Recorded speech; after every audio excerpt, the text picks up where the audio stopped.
2번 문제 한번 넘어가 보도록 할게요. 맨 위에다 이렇게 쓰겠습니다. 2024학년도 수능 23번 문제고요. 오답률은 58%가 나왔던 문제입니다. 우리 첫 번째 문제 시작하기 전에 여기 단어 3개만 좀 정리하고 시작하도록 할게요. 첫 번째 단어, 우리 인센티브라고 필기 좀 합시다. 인센티브. 일단 하나씩 얘기하면서 좀 쓸게, 얘들아. 알겠지? 자, 인센티브부터 먼저 필기하세요. 인센티브. 우리가 인센티브를 한국어로 하면 유인책이라는 뜻이거든요. 유인책. 여러분, SK 하이닉스가 올해 그 직원들한테 인센티브 성과급을 지급하는데 얼마를 평균 지급한 줄 아세요? 1억 5천을 평균 지급했대. 평균적으로 1억 5천이야. 그러면 더 많이 받은 사람들은 2억을 받은 사람도 있고 3억을 받은 사람도 있고 5억을 받은 사람도 있겠죠. 그치? 그럼 생각해봐, 얘들아. 이거에 내가 인센티브를 받으면 일할 동기가 생겨요, 안 생겨요? 나는 진짜 밤새 일하겠다. 통장에 그 정도 인센티브가. 최태원 회장님 감사합니다. 저에게 이런 인센티브를 주셔서. 이렇게 할 거라고. 그쵸? 인센티브는 뭐 하는 거야? 행동을 유인하는 유인책이 되는 거야. 그럼 색깔 바꿔볼게. 앞에다가 DIS를 붙여보세요. disincentive. 그럼 DIS는 부정어 not의 뜻을 가지니까 행동을 유인하는 거예요? 아니면 행동을 하지 않도록 만드는 거예요? 하지 않도록 만드는 거야. 그래서 억제책이라고 합니다. 억제책. 얘가 disincentive예요. 자, 두 번째, 우리가 서비스라는 개념이 등장하는데 우리 서비스는 사장님 짜장면 시키면 군만두 서비스로 주나요? 할 때 그런 서비스가 아니라 지문 속에서는 뭘로 활용이 되고 있냐면 쓰세요. 색깔 바꿔서 쓸게. 기능이라는 뜻으로 사용이 되고 있어요. 조금 어려운 단어입니다. 그래서 잘 생각해봐. 이코시스템 서비스 무슨 뜻일까? 생태계의 기능이라고 해석을 하는 게 정확한 해석이겠죠. 자, 세 번째, 우리 initiative라는 단어가 있는데요. 요 initiative는 앞에다가 UN의 initiative라고 표시가 돼 있어요. UN의 initiative. UN의 initiative다라고 할 때 요 initiative는 쓸게요. 계획이라는 뜻입니다. 근데 너희들 잘 봐봐. 여기에 들어가 있는 표현이 initiative에 initial이란 단어가 함께 포함이 되어 있거든요. 처음 시작하는 거죠. 그랬을 때 이렇게 쓰게 되면 밑에 좀 써볼게요. 출제됐던 표현들 take the initiative 라고 쓰게 되면 얘는 처음 시작하는 부분을 잡다라는 뜻을 가진 표현이 돼요. 그러면 시작하는 부분을 잡는 거니까 이렇게 쓰면 되겠네. 그쵸? 주도권을 잡다의 뜻입니다. 쓸게요. 주도권을 잡다. 여기까지 정리하시면 좋을 것 같아요. 알겠죠? 자, 그러면 저랑 같이 우리 2번 문제 한번 시작해 보면 좋겠습니다. 자, 첫 번째 문장부터 갈 건데요. 첫 문장에 보시면 이렇게 나와요. 자연자원의 관리자들은 시장의 유인책에 직면합니다. 문장 끊어볼게요. 인센티브에서. 근데 그 유인책이 어떤 유인책이냐면 착취에 대해서 재정적인 보상을 제공하는 그런 유인책에 직면하게 된다고. 요거 한번 정리해보고 갈게. 우리가 착취에 대한 보상을 주는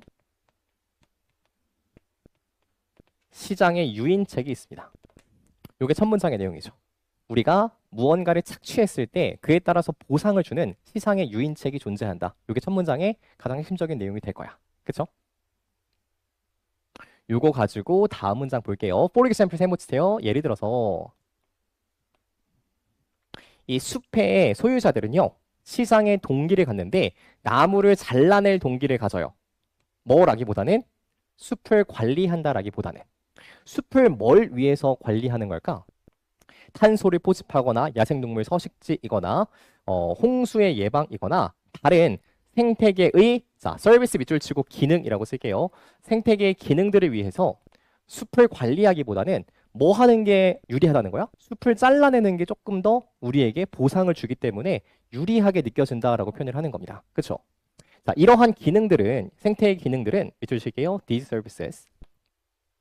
이 소유자에게 어떠한 재정적 이득도 주지 않아요. 따라서 관리하는 결정에 영향을 미칠 것 같지도 않습니다. 여기까지 문장 끊을게. 자, 지금부터 색깔을 좀 바꿔봅니다. 요 but 이전까지의 내용은 뭐예요? 착취를 하면 금전적인 이득이 있어. 요게 핵심이죠. but 그러나 색깔 바꿉니다. but 그러나 세모 칠게요. The economic benefit provided by these services, which are these services.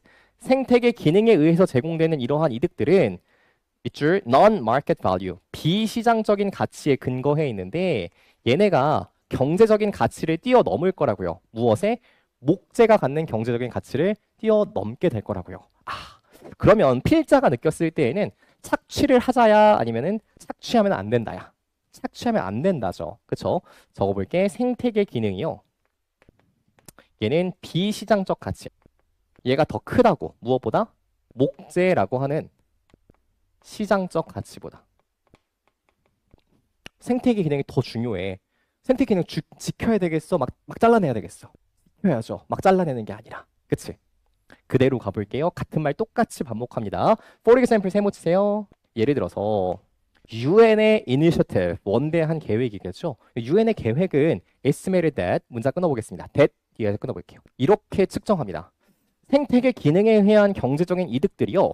뭐에 의해서 제공되는 거냐면 열대 우림과 같은 거에 의해 제공되는 생태계 기능들. 예를 들면 기후를 조절하거나 물을 정화하거나 침식을 예방하는 그러한 이득들이 무려 몇 배나 크대 얘들아? 3x.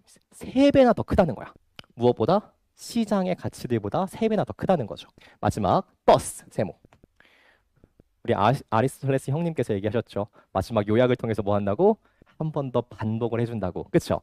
자, cutting down the tree. 나무를 잘라내는 건 그러니까 효율적이다, 효율적이지 못하다? 효율적이지 못하다. 나무 잘라내서는 안 된다는 거야. 시장은요, 올바른 신호를 보내지 못해요. 뭐 하도록? 생태계 기능들을 호의적으로 여기도록 신호를 보내지 못하고 있어요. 그래도 우리는 생태계 기능을 지켜야 된다라고 하는 게 핵심이겠죠. 너희들은 지금부터 뭘 찾아야 되냐면 요거 찾아야 돼요. 생태계 기능이 가진 비시장적 가치가 목재라는 것이 가진 시장적 가치보다 훨씬 더 크다. 요것과 관련된 재진술 선지를 찾아주면 됩니다. 자, 1번 한번 읽어볼게요. Necessity of calculating the market value of ecosystem services. 얘들아, 생태계 기능은 시장의 가치를 갖는 거예요? 비시장적 가치를 갖는 거예요? 비시장적 가치를 갖는 거죠. 여기는 market value가 틀렸네. 자, 2번 significance, 중요성인데요. weigh에다가 밑줄. 얘는 평가하다의 뜻입니다. 평가하다. 뭘 평가하는 게 중요하대? 숲의 자원이 갖고 있는 밑줄 non-market value, 비시장적인 가치를 평가하는 게 중요하대요. 정답 몇 번? 2번. 이렇게 들어가는 게 맞겠죠? 매력적 오답은 몇 번? 1번. 정답은 2번. 이렇게 가시면 되겠습니다. 자, 여러분들 이 여자는 누굴까요? 누구일 것 같아? 제 와이프예요. 제가 결혼을 했답니다. 놀라지 않네요. 제 와이프인데 제 와이프가 있는 요 산이 있어요. 저랑 제 와이프의 공동 소유의 산입니다. 제가 강원도 영월에 산림이 한 2만 평 정도를 제가 소유하고 있는데 그 산이에요. 근데 제가 여러분들 요 돈 벌려고 여기 있는 산들에 있는 나무를 다 깎아내려고 하면 깎아낼 수 있을까요? 없을까요? 절대 못 깎습니다. 이거는 국가의 허가를 받아야 돼. 너무 재밌죠? 내 산이거든? 내 소유의 산인데 국가의 허가를 받아야만 나무를 잘라서 반출을 할 수가 있어요. 그러니까 그만큼 뭐가 중요하다는 거야? 요 이코시스템 서비스가 굉장히 중요한 거야. 국가에서 뭐 할 만큼? 사유재산의 행사를 침해할 만큼 중요한 겁니다. 그렇죠?